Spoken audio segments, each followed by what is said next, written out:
Welcome to the Loveland Report and the Lone Ranger Show. I am Cleve, Loveland, Central Florida's voice of real estate, alongside the Lone Ranger, Bruce Woodburn, giving you all of your real estate news. What's going on in this market? Is it still a seller's market? Are prices still climbing? When is this all craziness all going to come to an end? We will give you all that news. We can tell you what's the best time to sell your home, how to coordinate buying that next house, because that's the hard part right now. We can do all that. Where are the interest rates at? Has Sleepy Joe sent those into just a skyrocketing phase here? What's going on? All of those things we're going to talk about in this segment. So stay tuned. Thanks for joining the Loveland Report and the Lone Ranger Radio Show. My name is Bruce Woodburn. If you have questions for us while we're on the air, feel free to give us a call at 407-250-9144. If you'd like to reach Cleve, ask him any questions or have him come out to your house, he can be reached at 407-352-8118. Yeah, so Cleve, it's been interesting. I happen to go out of town. Whenever I go out of town, the market goes crazy, okay? Uh-huh. So everybody, I had to make sure I had everybody. You can't go out of town anymore. I had to make sure everybody that was floating their interest rate was locked before I went out of town, and thank God I did. We saw the largest increase in interest rates in 1 week than we've seen since 2013. I went back and looked at 2013. I think it was higher increase than even 2013. Uh-huh. I have not seen interest rates rise that sharply in a short period of time. Now, you and I have been talking about this, and we're seeing interest rates rising. We have been for the last two and a half months. Yeah. And it's just constantly, every day, they're a little bit higher and a little bit higher. And we've been telling our clients and our listening audience this for quite some time now. Because you and I thought that interest rates would start going up long before they did. Yeah. Right? So, and I have been telling everybody that I thought that within the first quarter of 2022, we would hit 5.5%. Well, we have hit 5.5% for a lot of clients. Uh-huh. That if you have perfect credit, you can still be in the fours. Yep. Right?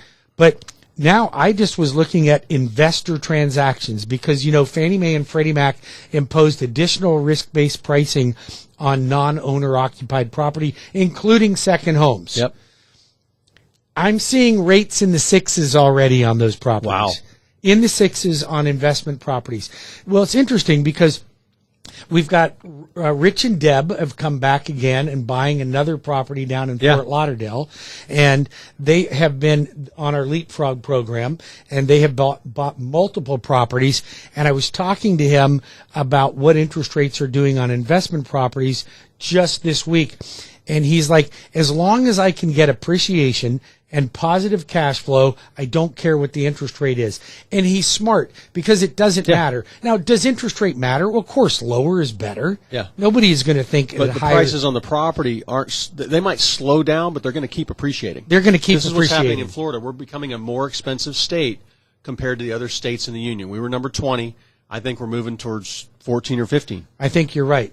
But for all the right reasons. We've got a great governor. We don't have state taxes, and we have amazing weather, and we still have a lot of property to build on here. And I want to talk about one thing I'm seeing right now is this is where we're going to watch. What's hard to tell, we can always look back and say, yep, that's when the market slowed down. Right now is when we're going to start to see things. I'm seeing listings on the market a little bit longer, not getting as many multiple offers. But when you're a seller, the important thing is know how to read. Your realtor needs to know this, how to read the market. Because I always say pigs get fat, hogs get slaughtered.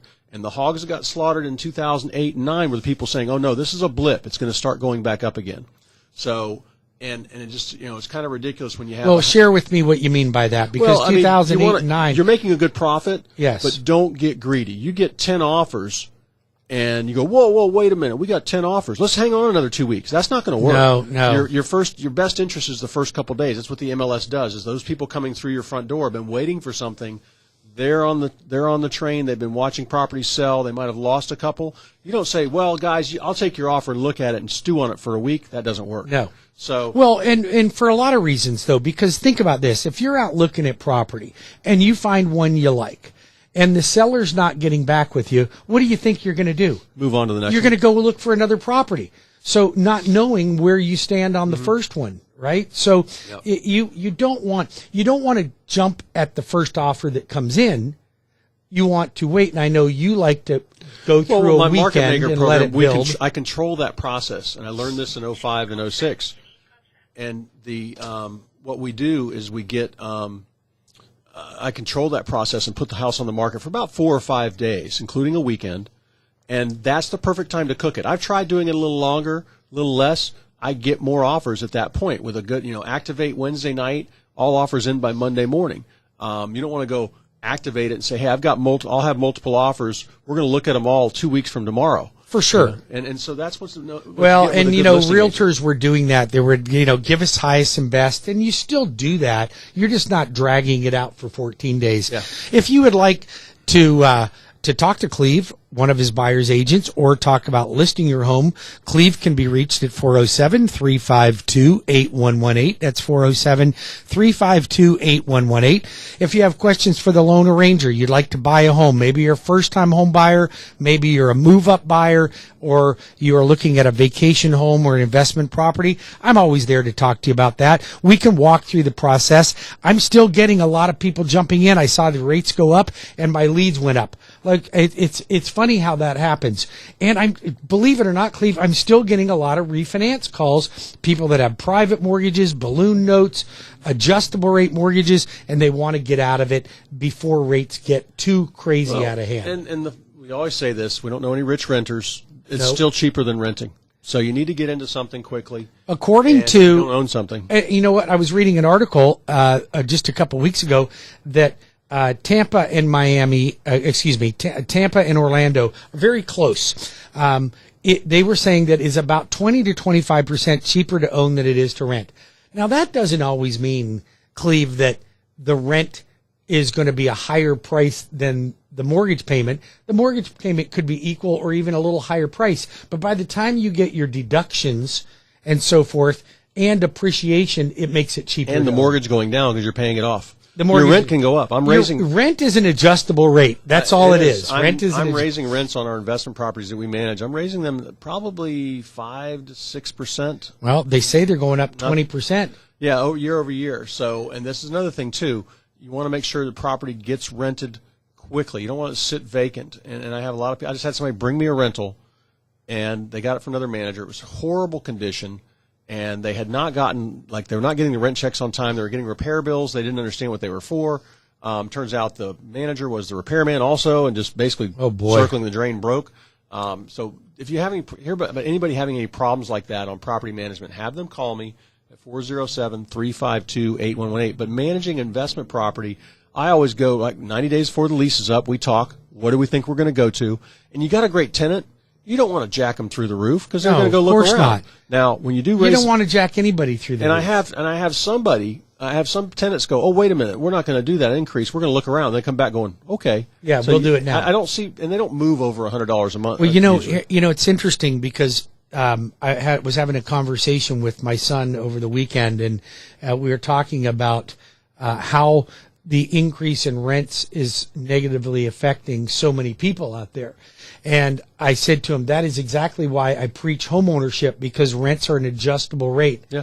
And homeownership is a fixed rate. Yep. I mean, I know there are some lenders out there that are doing adjustable rates. And when rates hit 7.5 or 8, adjustable rates may become more in favor. I'm still a fixed rate lender. So high fours, you don't see adjustable rates coming in? Well, I see some lenders trying to sell adjustable rates, and I see some people falling for it. I personally, my advice, I don't start entertaining adjustable rates till we're exceeding 7.5%. Because I can keep a fixed rate.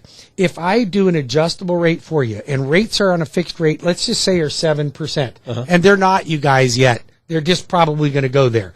But let's just say they're 7%, and you can get an adjustable at 4%. Well, that adjustable is going to go to 5% the next year, possibly 6%, depending on what the rate caps are. Yeah. And then within the third year, you're already at 7%. Now you're forced to do a refinance. Mm-hmm. If you stay with the fixed rate, refinance it when they drop by 1.5 points. And what about somebody knows they're going to move in 7 years, the kids will be off to college, and is there a 5-year or 7-year arm? So there are 5-year and 7-year arms. They're just not favorable. They're not. See, here's what happens. You would think that you would get a lower rate on an adjustable rate than a fixed rate, right? Common sense would tell you that. Yep. if there's not a pooling for it in the secondary market, in other words, They're not popular. If they're not popular, Yep. they're not priced right. Yep. So until they become popular, then Wall Street does not trade them as favorably on the Okay. secondary market. So they become too high. I was looking at adjustable rates for a client the other day, and I'm like, these aren't even better than a fixed. Why would I do it? Yeah. Why would I do it? So what's the number people call you at? 407-250-9144. That's 407-250-9144. Or you can apply online at WeBringYouHome.com. That's WeBringYouHome.com. Article here about a house selling for 60% off list price from its original value. So this is where now this is why you have to watch headlines and then read. That's a clickbait. That's somebody wanting you to grab your eyeballs and make you read that article. But it was about a house. It was on the market for 3 years, and so you can still ask too much for a home, or a home cannot be prepped right or staged right. Even in this market we're in, Bruce, I just got a call from somebody. They were listed, and when they told me, I went and viewed the house. I saw several things wrong that I know would make it show better. And then, because they said they had traffic, then the traffic faded and went away, and then the realtor disappeared on them, and they just didn't sell. And I said, and I talked to them about pricing and market position, and they just said they left it totally up to the agent that helped them list, and it was just way off. Well, there's got to be a basis there was to probably some truth to that, but there's also probably some greed, because you and I both know that when you're up against other real estate agents to list somebody's property, and you're telling that seller, you know what, you're going to get 5 to 5 1/4, and somebody else is saying, I can get you 600. People gravitate toward that, and they go, "Oh, that's I'll called go buying with a listing." Yeah, no. I'll go with the one that says he can get 600. It's just like somebody coming to me and shopping me against another lender. Here's all you got to worry about. You want the toughest negotiator. Absolutely. And that's the person that's going to get you the most. Now, I am tough. I am a very tough negotiator, but I am as sweet as I can be to the other agents bringing me the offers, because I'll explain to them. There's a difference between tough and not being professional. Yeah. I mean, you still have to be professional, but what I think a lot of people miss when they're hiring a real estate agent is they don't understand that that's the most important skill that they have. Yeah. If you're not a great negotiator, all you are is a patsy to accept a contract and write a contract. Well, what are you really there for? Then you can pick anybody to be a realtor. If you want a great realtor, then negotiate for it, right? Negotiate for it. Yeah, and that's where, I mean, I can show you how I negotiate about 4 to 5% more than most realtors. I can lay out the stats for you. You can give me somebody else's name, and I can show you, okay, they sold 10 homes last year and got 99% of list price. I'm getting 104% of list price. It's pretty, I mean, numbers don't lie. No. But it's funny. 75% of all stats are made up. Yes, so you got to know what you're looking at. And I think more than that. Yeah, so anyway, to reach me, 407-352-8118, 352-8118, and lovelandreport.com. If you need to buy a house, sell a house, and or you need property management. Buyers right now, the problem I'm seeing, we're getting a lot of buyers because they're not being helped to write the best offer, to get their offer faster. One poor guy had been wandering around, Bruce, for 5 months, did about 4 offers, didn't know why he was getting rejected, and it wasn't about his pricing. He had the weakest pre-qual letter I've ever seen. So you guys you've got him en route to be fast-tracked. Yep. Well, I don't know which client that is, and we're not going to mention any names on the air. However, Fast Track is the way to get your offer accepted above everyone else's. I position you as close to being a cash buyer as you can possibly be, and that eliminates a lot of frustration. I want to talk about a couple of things that I've got going on just before we end this session and go on to the next. I'm holding a youth outreach class. I'm going to be educating young folks on the importance of credit, understanding credit, and managing a bank account and creating a budget. That is going to be on Wednesday the 13th at 6 p.m. That would be a Zoom class. Go to WeBringYouHome.com. I have 4 tickets available for real estate agents that would like to attend a 2-day seminar on Monday the 4th and 5th of April. That will be at the Doubletree Hilton, and that is from 8:30 to 4 o'clock on both days. And that trainer is Tina Valiant, amazing real estate trainer. If you are serious about your business, then call me. I've got a couple of tickets available. 407-250-9144 or WeBringYouHome.com. Cleve and I will be back in 5 minutes with more of the Loveland Report and the Lone Ranger Radio Show.